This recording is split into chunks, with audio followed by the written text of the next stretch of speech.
Good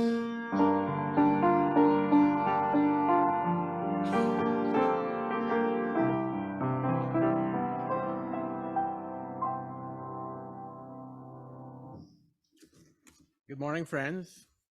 I want to extend a warm welcome to you today. Everyone is welcome here. You are welcome here regardless of your age, your race, your income, your religion, or the gender with which you identify.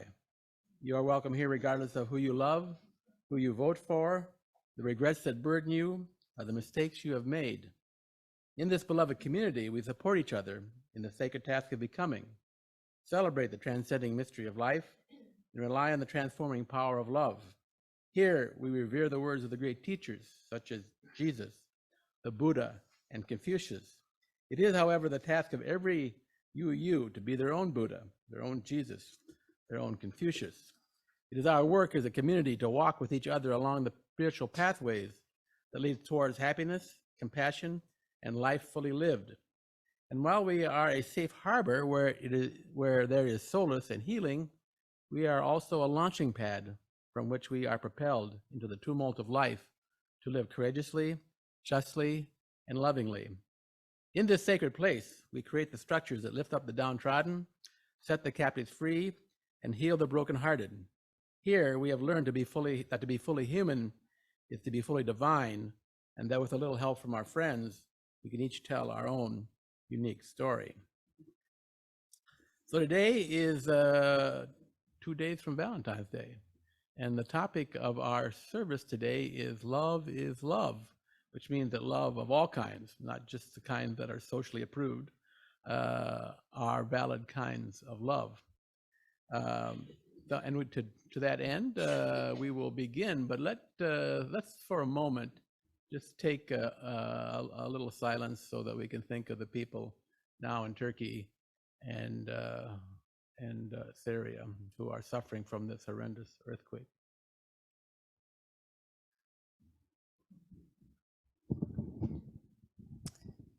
This morning I kindle this chalice as a symbol of love, sometimes a fire that warms us, or a flame that scorches us, but always a heat that transforms us.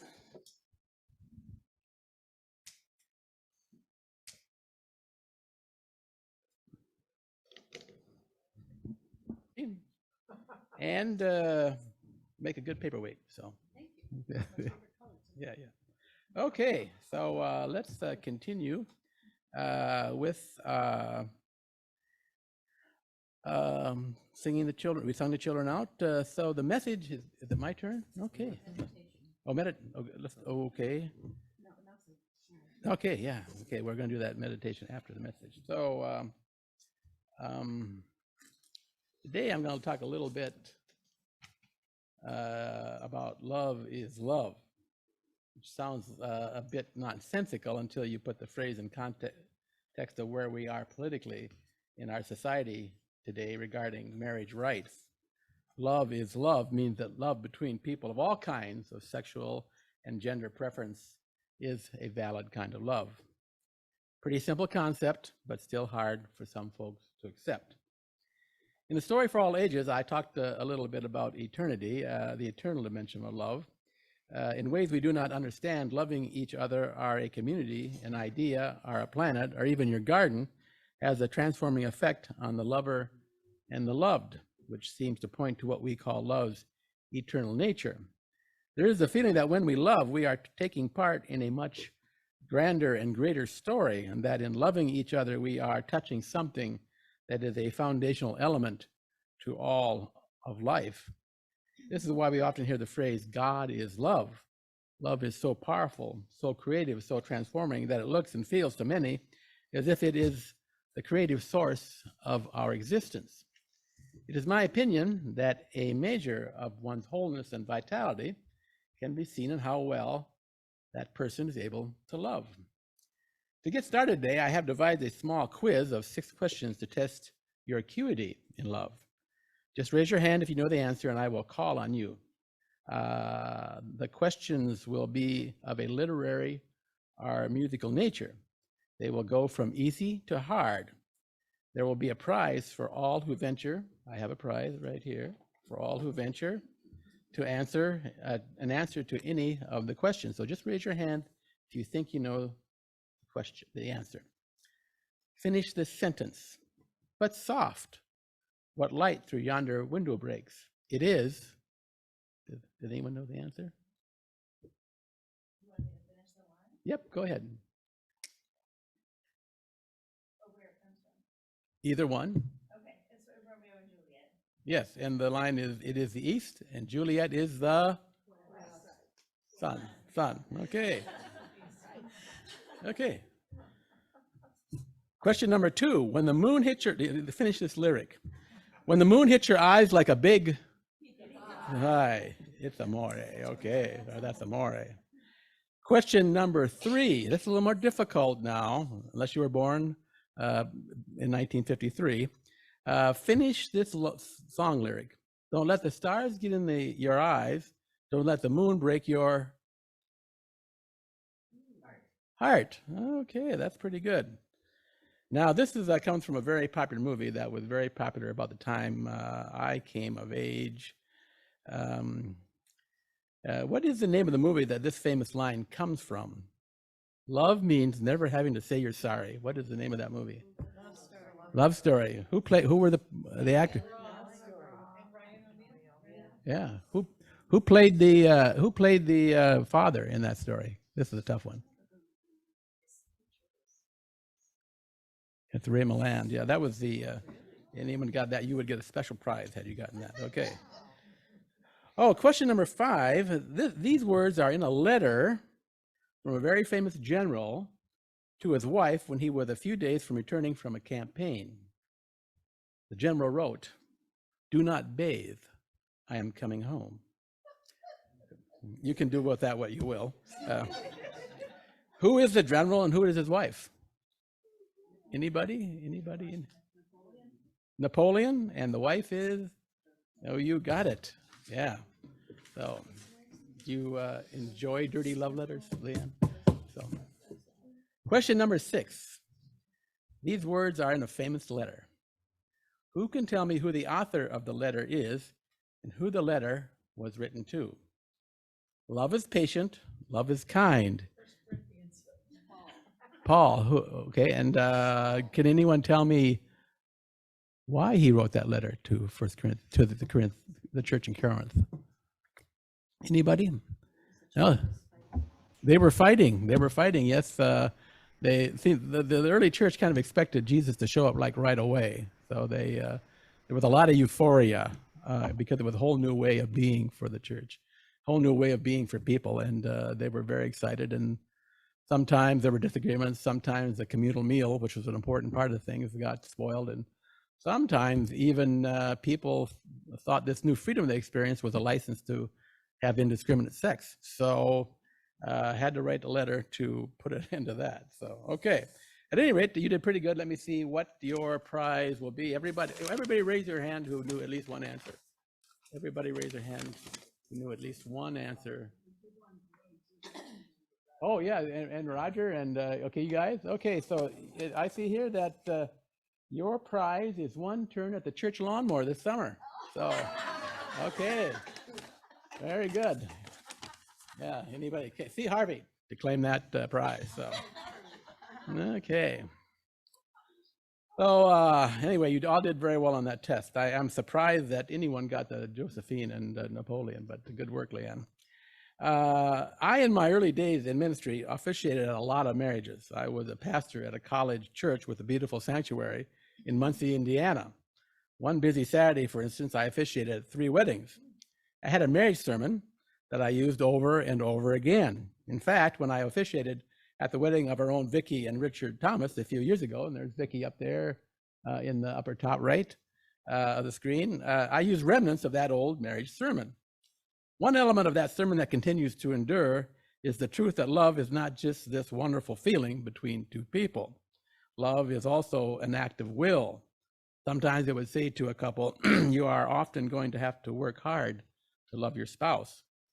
By love here, I mean to be willing to engage your own creative powers, to make acts of love that will bind you together in the sometimes stormy seas of raising kids, staying financially solvent, dealing and with extended family issues that often seem on the verge of the bizarre and just getting the trash out on Monday nights. Last Sunday, Patty and I celebrated our 51st wedding anniversary. Early in our marriage, I was quite an expert on marriage. After about 10 years, I realized I really did not have anything to say and would be better off keeping my mouth shut. Generally, I do, but because love is love, and this is Tuesday is Valentine's Day, I must venture forth on the subject with fear and trembling. A few weeks after we were married, I was commissioned in the Air Force. Patty and I set off from Fargo, North Dakota to Mather Air Force Base, Sacramento, California for navigator training. Patty and I were both 21 years of age, and I might add that all our possessions fit in the back seat of a 1971 Dodge Dart, and there wasn't any problem seeing out the back window. We didn't even use the trunk. Okay. One evening after we had settled in and my training had started, we were called along with 8 or 10 other couples to a senior officer's house. The captain's wife had us sit in a large circle with our wives and began with an icebreaker. She asked each of the young officers what we really appreciated about our wives. For some fateful reason, the captain's wife chose to start with me. What do you really appreciate about Patty, Lieutenant McConnell? Now, I was one of 5 kids. My mom was always busy, and she never did anything like put clean laundry away. Our clean laundry was always dumped on our beds, and we could do with it what we willed.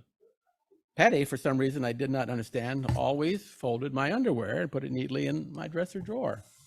So when the captain's wife asked me what I really appreciated about Patty, I said, I like the way she folds and puts away my underwear. I thought this was a really good answer. It was really nice having folded underwear. I did not realize until we proceeded around the circle that I had made a very big mistake.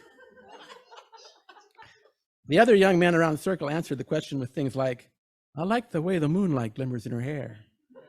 I like the way I feel when she holds me close.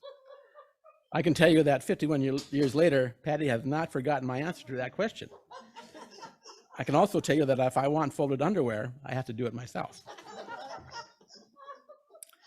There is a dynamic I have observed in many committed relationships.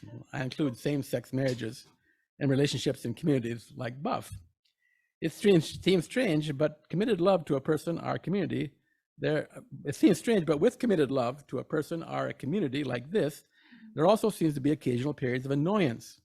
How odd it is that one's beloved, the one you have chosen above all others for their beauty, grace, and intelligence, can be so gosh darned annoying. Patty is one of the most intelligent people I know. She was her high school class valedictorian, a National Merit Scholar, got straight A's all the way through college and 2 master's degrees. Yet she seems strangely unable to determine what is recyclable and what is trash. Once a day or so, I have to sort through the trash and recyclables to get the things in the right bins. I wonder if she is being careless to save time. If it is to save time, I know it is not because she is using that time to fold my underwear. Truly loving relationships require hard work. If we find our spouse annoying or difficult, it is usually because we are seeing a reflection of an unintegrated part of ourselves in our beloved. This is why marriage, our longtime participation in communities like ours, is such a good spiritual practice. The level of annoyance in any relationship, including the relationships we have with each other at Buff, are a necessary and inevitable part of the growing process of becoming closer to and more supportive of one another.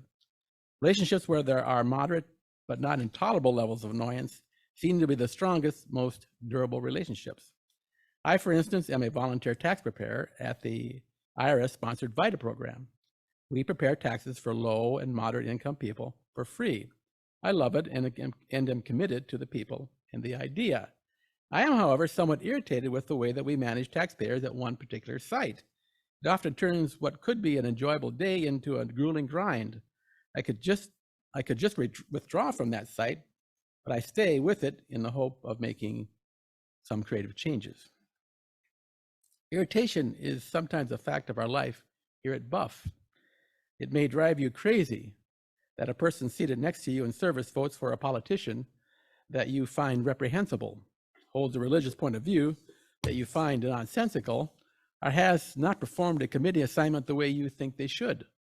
That is our great strength, that our pledge of faith to each other and to this community is respect for the inherent worth and dignity of all people. We support and love each other in spite of our differences. It is our differences that make us a strong and vital people. It is the small frictions with one another that are portals to transformation and a new being.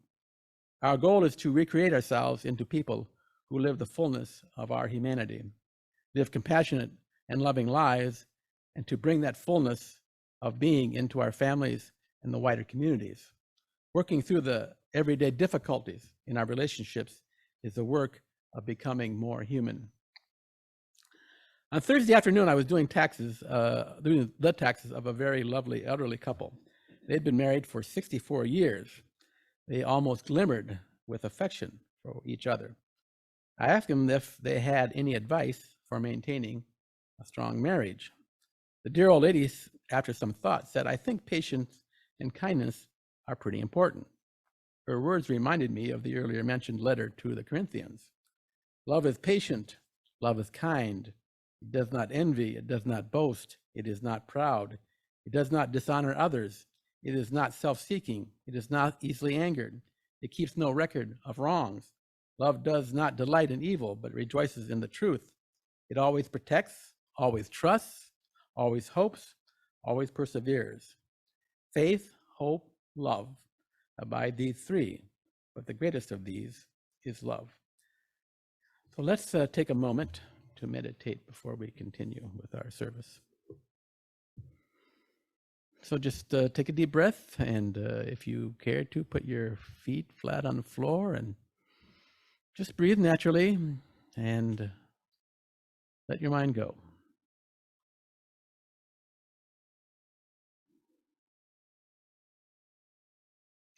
Maybe you will touch a little of that eternity we have talked about today.